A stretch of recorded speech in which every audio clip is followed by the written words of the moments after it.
Welcome to Rudra cooking. இன்றைக்கி நம்ம ருத்ரா குக்கிங்கில் சுவையான குலோப் ஜாமுன் எப்படி சேர்த்துன்னு தான் பார்க்க போகிறோம். பார்க்கும்போது எப்படி இருக்குது பாருங்கள், கண்ணாடி மாதிரி அப்படியே வாயில் போட்டு அப்படியே கரைஞ்சிடுதுங்க. அந்த மாதிரி குலோப் ஜாமுன் எப்படி சேர்த்துன்னு நம்ம இப்போ வீடியோக்குள்ளே போயிட்டு பார்க்கலாம். அதுக்கு நான் ஒரு 200 gram MTR gulab jamun mix எடுத்து அதில் லேசாக தண்ணி தெளித்து சாஃப்டாக அதை பிசைஞ்சு வச்சுக்கோங்க. இந்த பதம் கரெக்டான பதம். இந்த பிசைஞ்சு வச்சுட்டு ஒரு 10 நிமிஷம் ஊறட்டும். அதுக்குள்ளே ஒரு 600 கிராம் 200 கிராம் பாக்கெட்டுக்கு 600 கிராம் சர்க்கரை போதும். அது அளந்தோம்னா இந்த டம்ளர்ல 2.5 டம்ளர் இருக்கும். அந்த 2.5 டம்ளர் சர்க்கரையோட 2.5 டம்ளர் தண்ணி சேர்த்துக்கோங்க.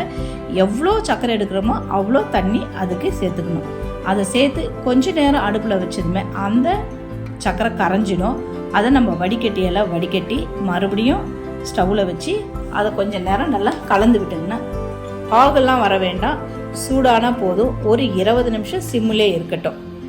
இது நல்லா கொதிக்கிறதுக்குள்ளே நம்ம பிசைஞ்சு வச்சுருக்கிறோம் இல்லையா, அந்த மாவை நம்ம பால்ஸாக செஞ்சு வச்சுக்கலாம். நம்மளுக்கு எந்த ஷேப் வேணுமோ அந்த மாதிரி பால்ஸ் செஞ்சு நம்ம வச்சுக்கலாம். இப்போ நான் இந்த ஷேப்பில் ரவுண்டாக இந்த மாதிரி செஞ்சு வச்சுருக்கேன். எனக்கு ஒரு 25 பால்ஸ் வந்தது. இதை ஒரு ஸ்டவ்வில் மீடியம் ஃப்ளேமில் எண்ணெய் வச்சுக்கிட்டு அதில் கொஞ்சம் கொஞ்சமாக போட்டு பொரித்து எடுத்துக்கலாம்.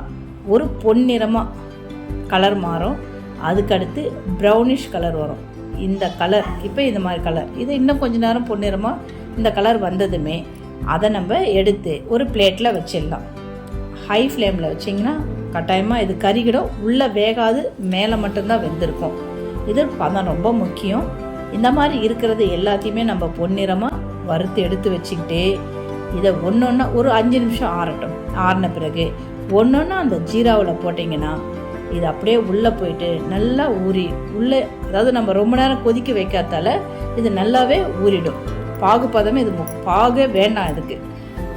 இப்போ நல்லாவே ஊறி இருக்குது. 1 மணி நேரம் ஆன பிறகு எடுத்து பாருங்கள், அது எந்த அளவுக்கு சாஃப்டாக இருக்குது பாருங்கள். இப்போ அருமையான நம்மளுக்கு குலோப் ஜாமுன் கிடச்சிருச்சு. நீங்களே இதை வீட்டில் ட்ரை பண்ணி பாருங்கள். கட்டாயமாக நம்ம சேனலை சப்ஸ்கிரைப் பண்ணிக்கோங்க, சமையல் பண்ணுங்கள். ரொம்ப ரொம்ப சந்தோஷமாக இருங்க. இந்த வீடியோ உங்களுக்கு பிடிச்சிருந்தா உங்கள் ஃபேமிலி அண்டு ஃப்ரெண்ட்ஸுக்கு ஷேர் பண்ணுங்கள்.